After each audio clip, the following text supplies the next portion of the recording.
I was halfway through blowing out a single birthday candle when someone knocked on my apartment door. 3 soft knocks. Exactly. 12 a.m. I wasn't expecting anyone, not a phone call, not a text, not even one of those fake birthday emails companies send you. For the last 4 years, my birthdays had been exactly the same. A frozen pizza, a cheap movie, and silence. I opened the door. Standing there was my beautiful neighbor, Emma. She wore an oversized cream-colored hoodie, tiny black shorts, and fluffy white bunny slippers. Her loose brown hair danced in the summer breeze. She smiled, then leaned closer until I could smell her vanilla perfume. She whispered, "Your present is here." Before I could ask what she meant, she gently grabbed my hand. "Come with me." "What?" "Hurry."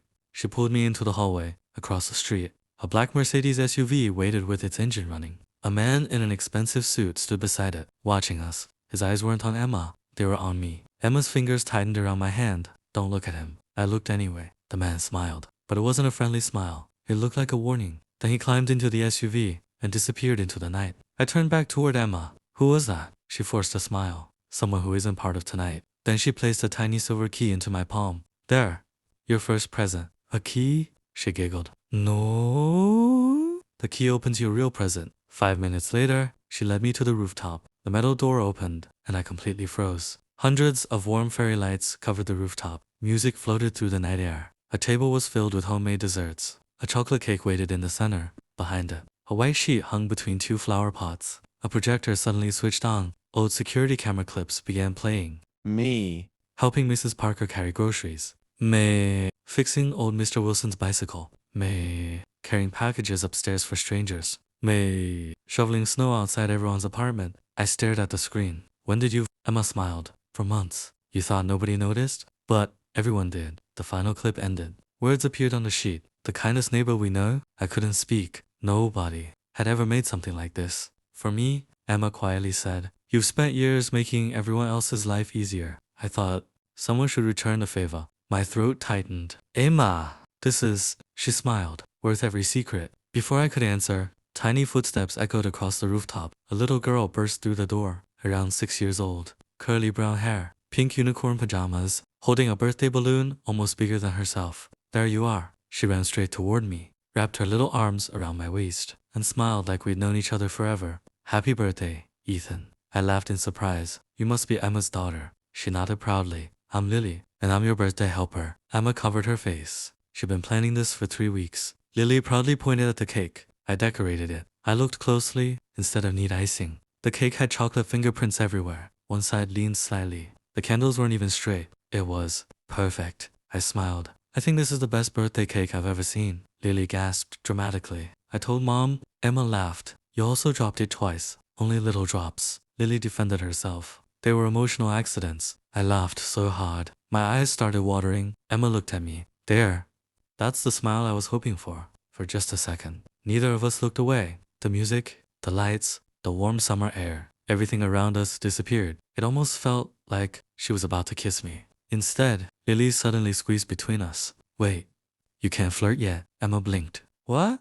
Lily crossed her arms. "First, he has to open my present." Emma buried her face in her hands. "I swear, I don't teach her these things." I laughed. "I'm starting to think she teaches you." Lily proudly handed me a tiny wrapped box. Inside was a handmade bracelet woven from blue and white thread. A tiny metal charm hung from it. It read, "Reserved for good neighbors." I made it myself. She whispered, "So you'll never move away." Before I could answer, Emma's phone vibrated. She checked the screen. Her smile disappeared instantly. Another message arrived. Then another. Then another. She quickly locked the phone. But I had already seen the sender's name, Daniel, and the preview of the last message. "I'm downstairs. We need to talk now." Emma quickly locked her phone. But I'd already seen the sender's name, Daniel, and the preview of the message. "I'm downstairs. We need to talk now." She forced a smile. "I'll be back in 5 minutes." Lily immediately grabbed her hoodie. "No, don't go." Emma knelt beside her. "I have to. It'll only take a minute." She kissed Lily's forehead, then looked at me. "Would you stay with her?" I nodded.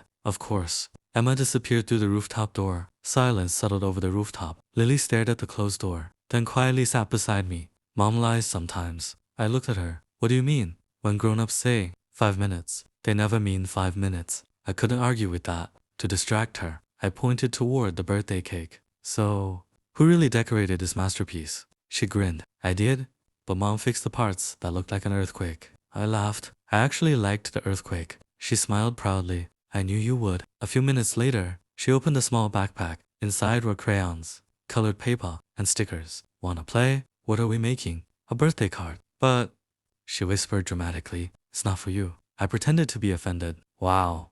On my birthday. She nodded seriously. It's for Mom. Tomorrow is her birthday. I blinked. Tomorrow. She smiled. She never celebrates. She says birthdays are just another day. Lily looked down. But I think everyone deserves one person who makes them feel special. Her words hit me harder than she realized. I looked toward the rooftop door. Emma had spent weeks planning my birthday, knowing nobody else would. Yet tomorrow, she expected nothing for herself. I quietly made a decision. Tomorrow would be different. Just then, the rooftop door burst open. Emma rushed back inside, breathing heavily, trying to smile. I'm okay. She said it too quickly. Lily immediately noticed. What happened? Emma shook her head. Nothing. Children have a strange gift. They always know when adults are pretending. Lily hugged her mom. You cried. Emma's eyes widened. I didn't. You always rub your left eye when you cry. Emma froze. She slowly smiled. I really need to stop raising such a smart little detective. Lily giggled. I learned from cartoons. Trying to change the subject. Emma clapped her hands. Who wants cake? Lily shouted. Me. Me. I raised my hand. Also me. Emma laughed. Good.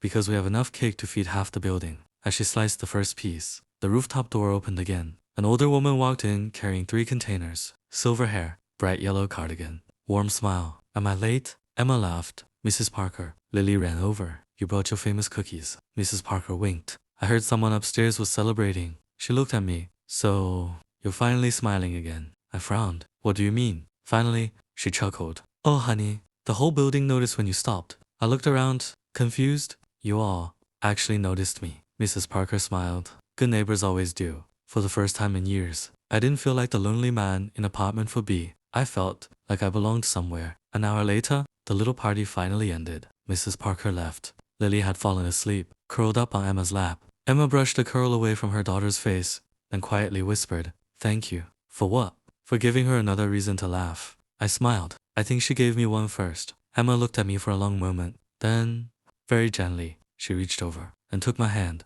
I haven't felt this peaceful in years. Neither had I. The city lights sparkled around us. The music had almost stopped. Everything felt perfect. Until a bright flashlight suddenly shone across the rooftop. A security guard stepped through the door. Sorry to interrupt. He looked directly at Emma. There's someone downstairs. He refuses to leave. He says he's here to take Lily home. Emma's face turned completely white. She whispered, No. The security guard looked uncomfortable. I asked him to leave. He said he has every right to see his daughter. Lily woke up, still half asleep. Mom. Emma immediately forced a smile. It's okay, sweetheart. But I could hear it. Her voice was shaking. She looked at me. Ethan, would you stay with Lily? What are you going to do? I need to end this. She walked toward the rooftop door. I followed anyway. She stopped me. Please, I don't want this to become your fight. I smiled gently. Maybe it already is. For a second, she looked like she wanted to argue. Instead, she quietly nodded. We walked downstairs together. The apartment lobby was almost empty. Only one person stood near the entrance. Danielle. He wasn't angry. He looked exhausted. Rain had soaked his jacket. In one hand, he held a small pink gift bag. In the other, a stuffed white rabbit. The moment he saw Emma, he stood up. I just want 5 minutes. Emma folded her arms. You've already had years. He lowered his eyes. I know. Lily slowly walked into the lobby. The stuffed rabbit caught her attention immediately. Daniel smiled hopefully. I remembered you said your old bunny was getting worn out. Lily looked at the toy, then quietly looked at Emma. Can I? Emma nodded. Lily accepted it politely. Thank you. She hugged the rabbit. But she didn't hug Daniel. That hurt him more than any argument could. He looked at Emma. I've made a lot of mistakes. She didn't answer. I missed birthdays, school plays, doctor appointments. I kept thinking I'd have more time. His voice cracked. But one day, my daughter stopped waiting for me. The lobby became completely silent. Even the security guard quietly walked outside, giving everyone privacy. Daniel slowly looked at me. I owe you an apology. I frowned. For what? For judging you. I thought you were trying to replace me. I shook my head. No, I'm just trying to be someone Lily can smile around. He looked at Lily, then back at me. I haven't been that person for a long time. Lily suddenly tugged on my sleeve. Ethan. Yeah.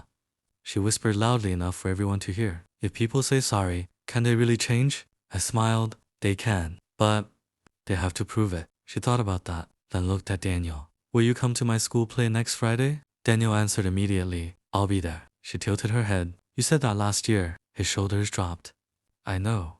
This time, I'll show up. Emma quietly spoke.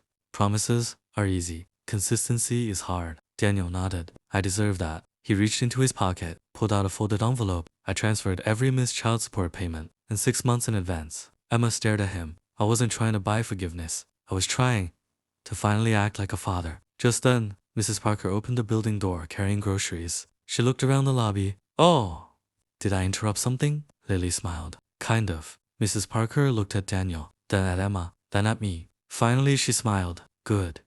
Families are supposed to have difficult conversations. She handed Lily a chocolate cookie. Nobody solves anything on an empty stomach. Lily giggled. Mrs. Parker, somehow, made every situation feel lighter, as everyone relaxed. Emma looked at me. You know, you still haven't opened your last birthday present. You blinked. I thought the rooftop was the present. She smiled. No. That was only the beginning. She reached into her hoodie pocket and handed me a tiny house key. This one is different. I looked confused. It opens the apartment for... Your apartment is for B. She nodded. I know. My lease ends next month. My heart sank. You're moving? She smiled. No. I'm combining them. I stared at her. What? She laughed. I already spoke to the landlord. He agreed to remove the wall between the apartments. I couldn't believe what I was hearing. Emma took a deep breath. I've spent a long time building a home for Lily. She looked into my eyes. But homes aren't made of walls. They're made of people. She gently squeezed my hand. So, my real birthday gift to you is asking if you'd like to help us build one. For a second, the entire world went silent. Lily looked up at me with the biggest smile. Mrs. Parker quietly wiped away a tear. Even Daniel smiled, knowing exactly what Emma meant. I looked at Emma, then at Lily, and smiled. I thought my birthday ended at midnight. Emma stepped closer. It didn't. Of the rest of our story. Without another word, I wrapped my arms around her. She hugged me back. Lily laughed and squeezed between us. I like family hugs better. The lobby echoed with laughter, and for the first time in years, none of us felt alone.